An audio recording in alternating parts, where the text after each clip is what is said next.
The Tom Woods Show, episode 1584. Prepare to set fire to the index card of allowable opinion. Your daily dose of liberty education starts here. The Tom Woods Show. Folks, by far one of the most dangerous economic misconceptions of the 20th century is that the financial crisis of 2008 was caused by deregulation. Unregulated capitalism led us here. It's dangerous because the next time this happens, they're going to come up with even worse solutions. So we got to get this one right, and you can if you read my free ebook, The Deregulation Boogeyman. Pick it up at regulationmyths.com. Hey everybody, Tom Woods here. I'm going to do something today that I think I've done maybe once or twice in the over 6 years of the Tom Woods Show, almost 6.5 now. And that is, I'm going to share with you a particularly good episode, or I don't know, an episode I liked from what I call my sister podcast, which is Contra Krugman, which Bob Murphy and I host a couple of times a month over at contrakrugman.com. And in particular, in this episode, we're talking about a column involving Greta Thunberg and Krugman's claim that she is closer to the economics mainstream than her critics are. So we have a little bit of fun with that. So I hope you enjoy this, and off we go. Hey everybody, Tom and Bob here with another episode of Contra Krugman. We're talking about Greta Thunberg and climate change here a bit, but really we're talking more about Krugman's take on these things. And of course, we've hit on climate change before, but there's enough, fresh material that we haven't really delved into in the past that made us think this might be worthwhile. So the column is Greta versus the Greedy Grifters, dated January 27th, 2020. And of course, as always, we link to the column on the show notes page, contrakrugman.com/216. Now, it helps that old Bob here, old Murphy on the other side of this thing here, happens to be very much engaged in the debate about the proper response to climate change and whether some of the claims being made in terms of damage and therefore we need to have a carbon tax make sense, and whether they're internally consistent, and whether they thereby justify these sorts of things. So Bob, once again, comes to the rescue here with all the knowledge we need to smash this. That's a little bit of pressure I've built up for you, Bob, but I know you can rise to the challenge. I relish it. All right, good. So I'm going to go in and summarize this baby, and it basically runs like this. Krugman is saying that Greta Thunberg probably knows more economics than does our own Treasury Secretary, who was critical of Thunberg for, her various remarks about climate change and fossil fuels and what needs to be done and the cost of inaction and so on and on. But Krugman says, look, the facts are facts. If you study Economics 101 anywhere, you're going to learn that there should be government regulation or taxation of activities that pollute the environment. It's a classic case of a negative externality, because without that kind of punitive government response, there's no incentive for private actors to take the effects of what they're doing on other people into account. And there's tremendous environmental damage that comes from burning fossil fuels. Climate change, Krugman says, among them, but not to mention the obvious air pollution. He then says there are very significant subsidies that exist that prop up the fossil fuel industry. Now, and by subsidies, he means tax breaks in part. He means outright cash grants in part. But he says that he primarily means not holding the industry accountable for its indirect costs imposed on society. So climate change being one, and pollution certainly being one. So if it weren't for these subsidies, would anybody really, who in his right mind would be wanting to invest in fossil fuels? So, yeah, it turns out Greta is closer to the economics profession's consensus than, basically any Republican, more or less. But what if this economics consensus is wrong? Well, it could be, but if it's wrong because it's not tough enough on fossil fuels. And Krugman says, on the one hand, we have experts who say that the standard models are underestimating the risks of climate change. And on the other, we have estimates of the cost of reducing emissions that tend to understate the role of innovation. Krugman says that even modest incentives for the expanded use of renewable energy, led to a spectacular fall in prices over the past decade. Those are his words.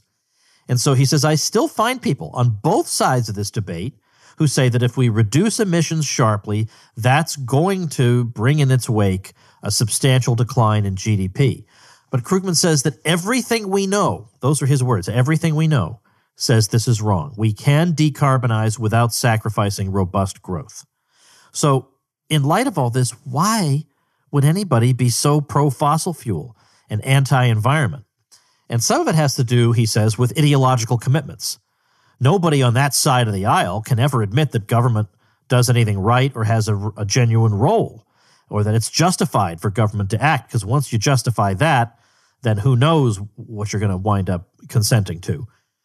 But more than that, he says, it's just plain greed. He says this is where we get grift from the headline of the column. He says that given the scale of subsidies fossil fuels are receiving, this industry should be regarded as a gigantic grift. It's basically making money by ripping off everybody else, in some cases through direct taxpayer subsidies, but primarily in that it forces other people to bear the costs of its operations. And let's be blunt about what those costs are. Some of these costs take the form of sickness and even death because, well, that's what local air pollution does. Not to mention the burning of Australia. And he says that increasingly bears the signature of climate change. So basically what we're dealing with are people who are ideologically blinded and also who just can't look past their own immediate interests and lining their own pockets. That's the gist of the column. So you can check that baby out on our show notes page if for some reason you want to. And Bob, where do you want to start unpacking this thing? Well, I think in part of the reason, like you said, Tom, that I wanted to do this one is it's not just about climate change policy, because otherwise, I think we've hit all the main points of that and largely be repetitious. But Krugman has enough throwaway lines in here and other things that I thought it would be worthwhile to go over this. So in the beginning, when he's taking a swipe at, how do you say the guy's name? Is it Mnuchin? Oh, you're asking me? Maybe it's pronounced Suave. That's an old joke for longtime listeners. Well, and then, we really see this proves we don't watch Fox News. That's the good thing. Also proves we don't rehearse, yes. Right? In case that wasn't obvious. There was any ambiguity there.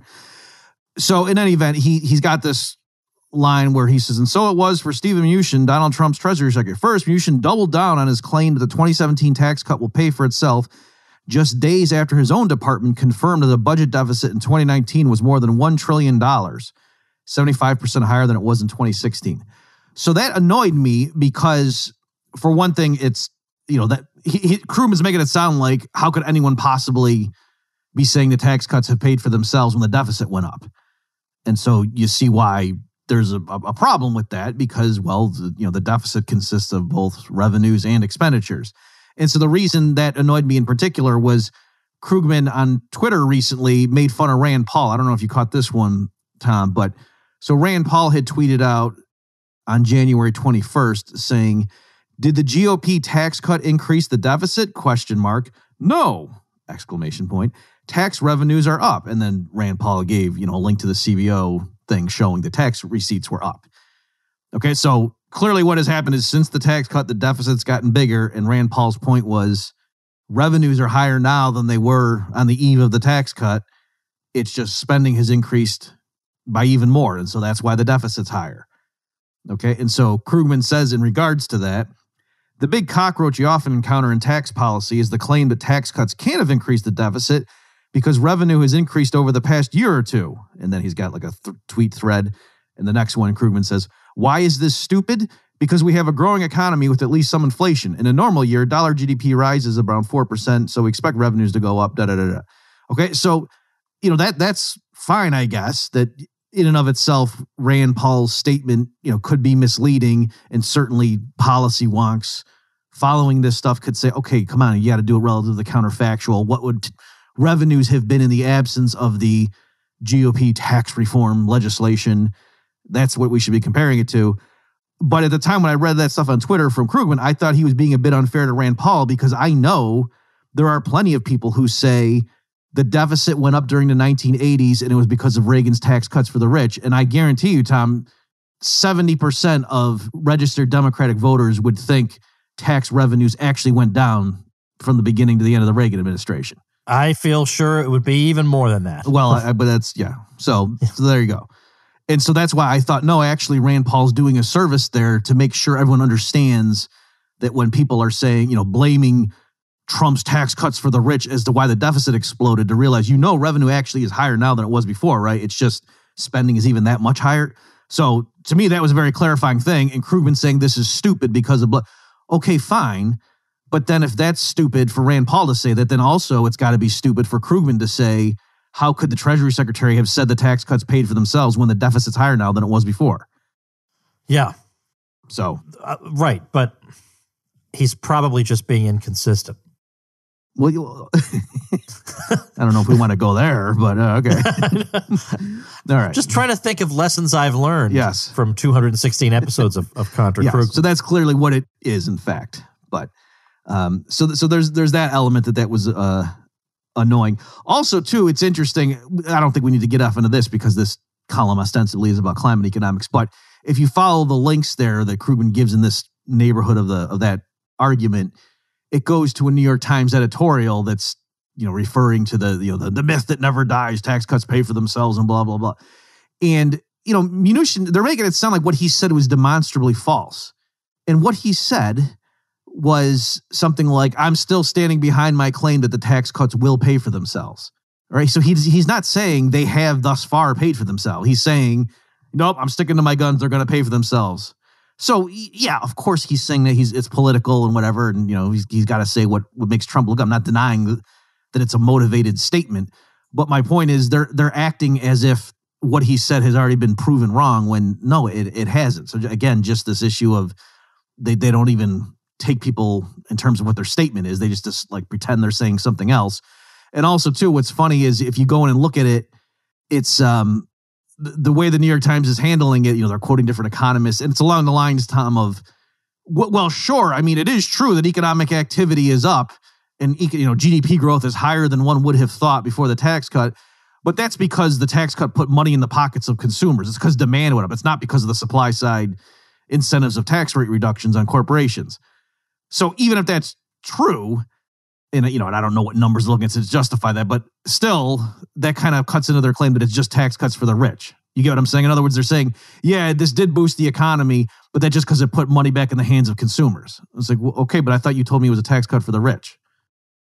Well, we may have yet another inconsistency on our hands. You know what? I could just be, at this point, sometimes I could just be like I would say a tape recorder if that wouldn't date me to 1977. And you just press a button.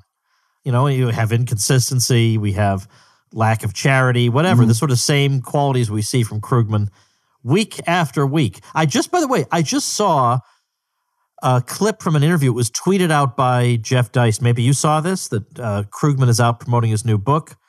And they're saying, well, look, when you use demonizing language to describe people who disagree with you, how do you think we'll ever be able to engage with each other? And he said something like, and correct me if I'm wrong on this, is it really demonizing if they're actually demons? Well, that helps. Yeah. Yeah. Well, are you talking about in terms of the zombies? Is that what? Yeah. Yeah. It's zombies and cockroaches. And that's the thing. I actually did have a thing where I started to do a tweet based on that, Tom, and then this was like last week when his book. In case people don't know what we're talking about, Krugman has a new book out called "Arguing with Zombies," and yes, we are aware, folks, that Tom and I also had something involving zombies, and I don't know whether that had anything to do with it, but for a while now, Krugman has been. He sometimes slips, so when he's careful, what he's saying is these are zombie and cockroach ideas. So he's saying, I'm not calling the person who advances it, but then other times, yeah, he just says, I'm arguing with, the title of the book. He doesn't say arguing with zombie ideas. He says zombies. And so in that event, yes, it is funny how like Trump calling murderous gang members animals is the end of the world. And, this is one step removed from Nazi Germany. We all understand that, right? You can't dehumanize. And yet Krugman referring to someone who thinks a reduction in tax rates might bring in more revenue that person is a zombie or a cockroach. I forget which in Krugman's book that is. Bob, since we don't actually rehearse the episodes, I'm actually not sure if you want to get super theoretical here, talking about externalities, or if you want to stay primarily focused on some of the empirical claims made by Krugman.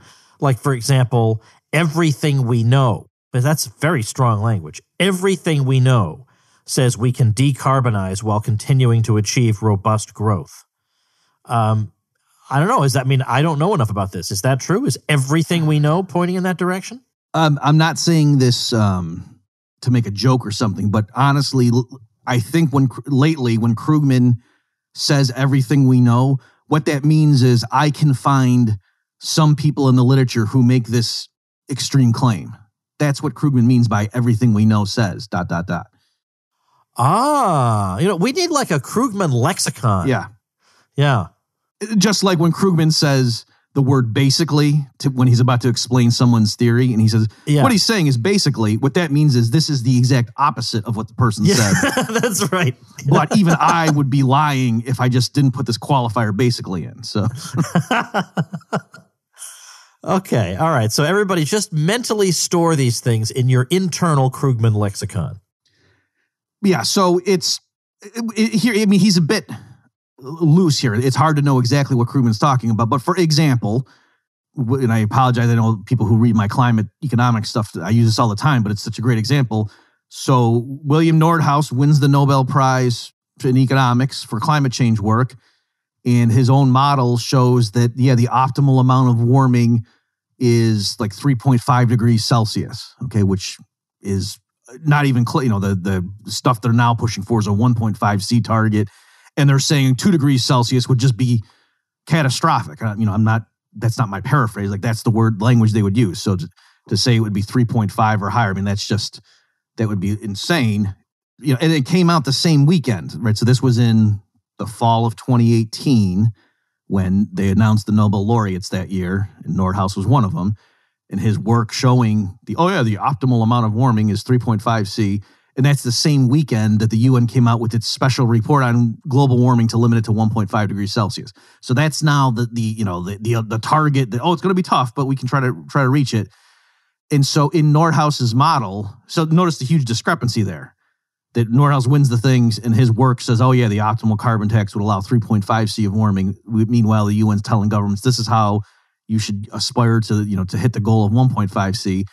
And so the UN document didn't even try to justify that, Tom. It didn't even try to say, the benefits of doing this are such and such, and that's a certain dollar amount, and the costs are such and such, that's a dollar amount, and the benefits exceed.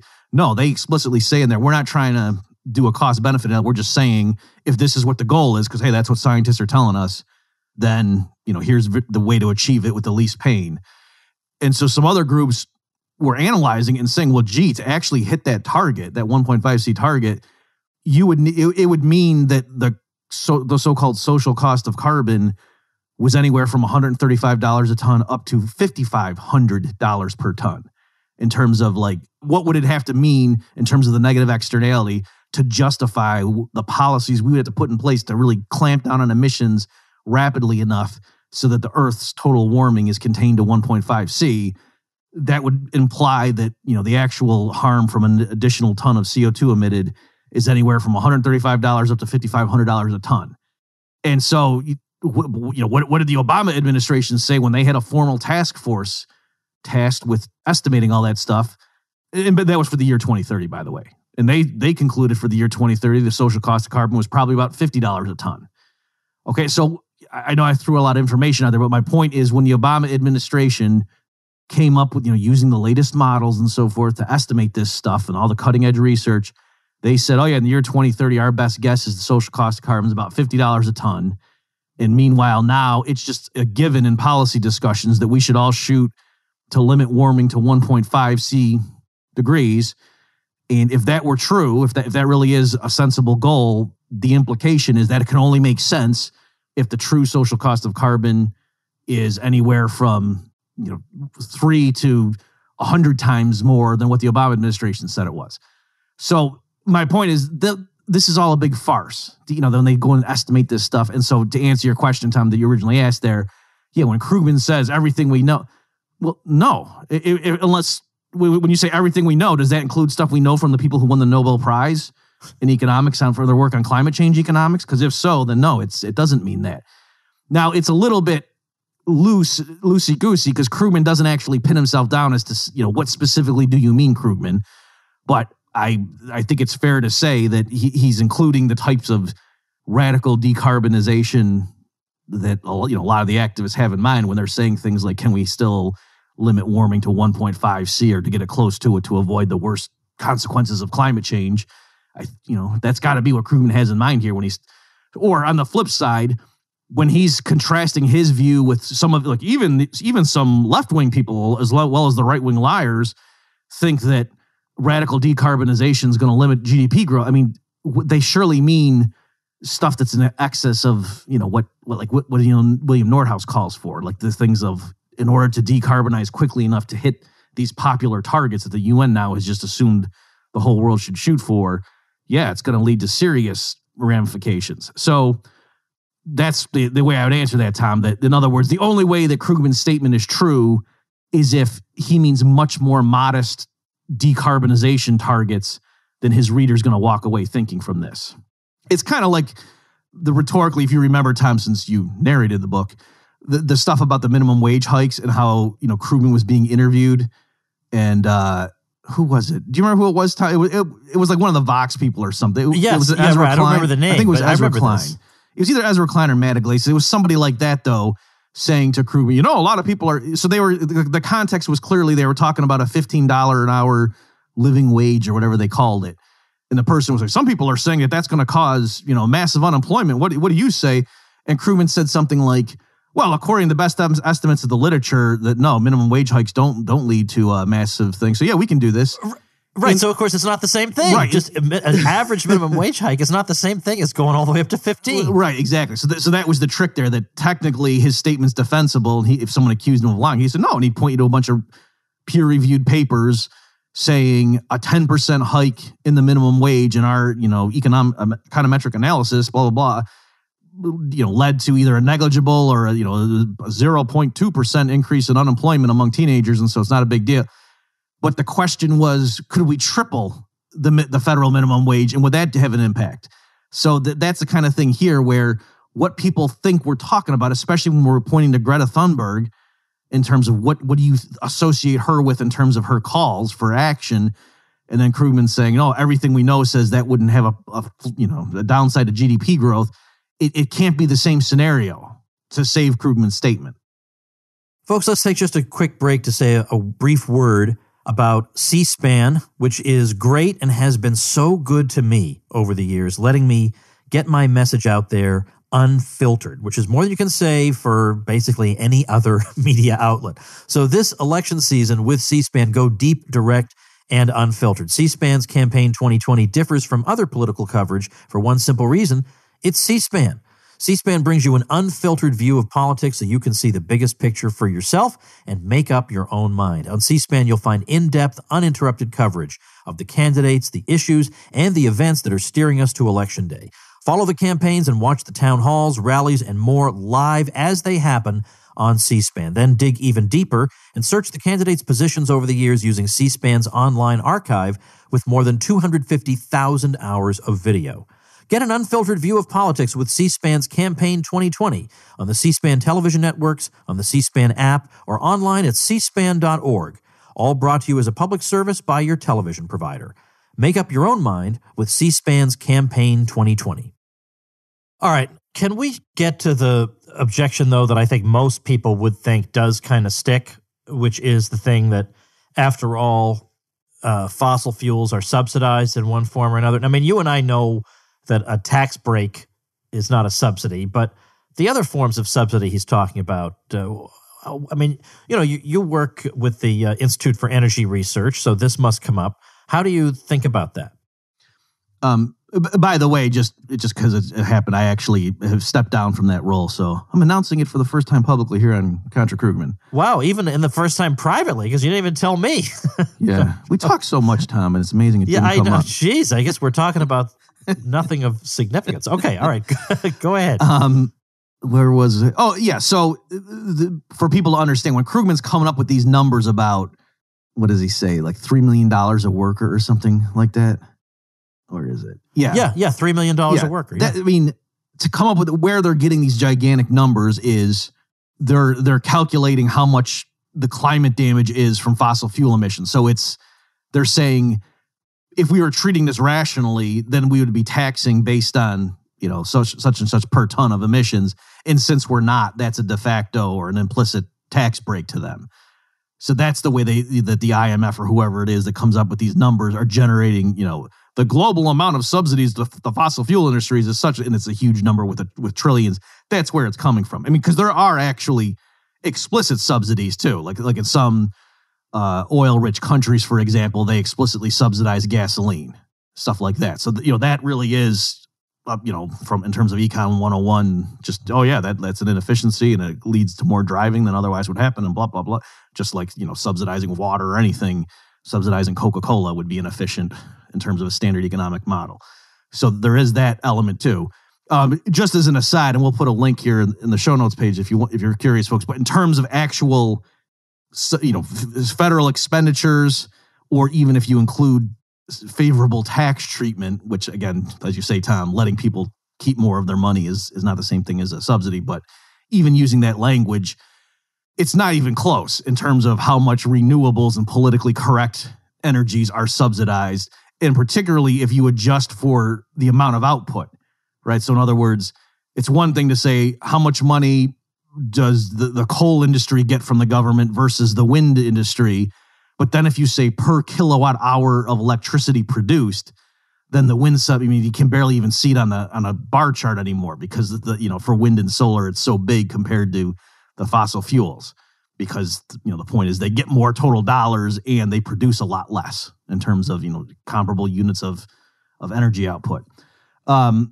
As far as the other stuff, I mean, it's, again, Tom, like I said, you could come up with these numbers. I guess the last thing I'll say on the social cost of carbon stuff, which is what they would have to use to plug in to come up with these estimates, it's completely, it's largely arbitrary. I'll say it that way. I don't want to be like Krugman and say everything we know says this number is meaningless. But a lot of it is just like what the discount rate you're going to use is. All right. So just to back up, make sure I didn't lose people there. What I'm saying is, for the way they come up with these humongous numbers to talk about subsidies to fossil fuels, is they say what ought they to be getting taxed on in terms of the negative externality. Governments around the world are not taxing them based on that. And so that's an implicit subsidy. And so to calculate it, let's figure out, total emissions times what they should have been paying. And so I'm saying, to come up with that number, you need to know, okay, well, then what's the per unit damage that they're not being taxed on? And so that number, what's called the social cost of carbon, it's not like measuring the charge on an electron or saying what's the mass of the moon. It's not some number that's out there in nature that we're estimating, because it's a crucial part of the calculation. Because what you're doing is you're saying you emit an extra ton of CO2 today, then in a computer model, that's going to cause more total damages to humans over the next few centuries than otherwise would have happened. And what's the present discounted value of that future flow of extra harm from climate change damage? That's what the negative externality is, the social cost of carbon from one more ton of CO2 right now is. So since you're converting future harms into a present spot value, the discount rate you use is huge in that calculation. Going from a 3% to a 5% discount rate, can make the social cost of carbon collapse down to the single digits, and go into like a 7% discount rate can make it even go negative. All right. So that's the kind of thing I mean, where it's weird if you just change the discount rate, you can all of a sudden say, oh, we should be subsidizing coal because actually climate change helps humanity. And you should say, well, how's that possible, Bob? Well, the more CO2 there is, for example, there's more plant fertilization. Plants do better, like a regular, like a literal greenhouse, commercial greenhouse might have CO2 levels that are triple what the current atmospheric level is right now, because plants grow better when there's more CO2. So stuff like that. There's some harms and some benefits in these standard models from emitting more gas. Fewer elderly people die in the winter as temperatures rise, for example. So there are offsetting things, and it just so happens in these models, at least for one of them, that there's actually net benefits from additional warming for a few decades, and then it flips and goes negative. So if you have a high enough discount rate, those benefits get counted more highly than the future harms. And oh, look at this. Carbon dioxide emissions have a positive externality. We should be subsidizing them because the market's failing. We're underproducing coal-fired electricity. So that's what I'm getting at here. Like, this stuff is so arbitrary, and that's where these numbers come from. And in any event, the type of stuff that Greta Thunberg is pushing for, like, so in particular, what Mnuchin was responding to is apparently she was calling for total divestment from fossil fuels. And Mnuchin was saying she needs to go study economics. And so the way Krugman is responding to that is he's like, no, actually, every Econ 101 textbook says you should tax carbon dioxide emissions. And okay, that's true, but every Econ 101 textbook does not say the optimal amount of investment in natural gas is $0. But yet that seems to have been what Greta Thunberg's point was. So Mnuchin is still correct that she should go study economics. Wow, good. And you know where she could study some economics? In Bob's book. You thought we were going to do the cruise. No. She could get Bob's book, Contra Krugman, which it just smashes everything, every topic in the world, the conventional and Krugman wisdom. ContraKrugmanBook.com is where you got to go. If you're a fan of this podcast and you don't have that book, I'm not sure that's possible. So ContraKrugmanBook.com is where to go. And the audiobook, the old man here is the narrator. You can get the audiobook for free at TomWoodsAudio.com. If you've never joined Audible, you start off with a free book. So that's great. And Bob here still gets paid his royalty, even if you get that free book at TomWoodsAudio.com. Everybody's happy. And you know where you... I was going to say, what were you mentioning? I don't get what other thing could people have had in mind besides the book? Well, now that you just kind of, by jumping in so soon, you ruined my other segue, which was terrible. So it's just as well you obscured it. I was saying everybody's happy, and then I was taking the fall for you. I was making it look like it was my fumbling. You know where else they're going to be happy. So, yeah, obviously, with Dave Smith and Scott Horton joining us on this year's Contra Cruise, and a roast of Dave, plus All That Remains vocalist Phil Labonte joining us, it is going to be the best time ever, which is appropriate for the 5th Contra Cruise. Nice round number. We're going to pull out all the stops. So you got to make sure and show up for that and book your cabin early so you don't wind up in some utility closet toward the back of the ship. So do that over at ContraCruise.com. Every cruise, though, is a nice round number, right? Like, we've never gone on a 6.7th cruise. It depends on how you define round. All right. In a base 10 system, 10s and 0s and 5s, those are round. Okay. But yes, you're true. It's true. Next year, we're not going to be doing Contra Cruise 6.73 times 10 to the negative 12th cruise. That's true. Yeah. All right. All right. You have anything else you want to say after that little fiasco? Yes, I do. Of course you do. Yeah. You wouldn't be Murphy if you didn't. There was something that bugged me, and I put my finger on it. And I was emailing some other account. I don't know if they want me to use their name, though, so I won't. But I just want to acknowledge other people helped me put my finger on exactly what was bothering me about this. But anyway, Krugman says, in a sane world, we'd be trying to shut this grift down. But the grifters, which overwhelmingly means corporations and investors, since little of that $3 million per worker subsidy trickles down to the workers themselves, have bought themselves a lot of political influence. Okay, so again, the context here, he's talking about these huge subsidies that the fossil fuel companies are getting because they're not being taxed appropriately on the negative externality of their operations. And then he's saying, that works out to $3 million per worker in those industries. But he wants to be clear. Look, it's not the guy in the coal mine I'm talking about here who's benefiting from that.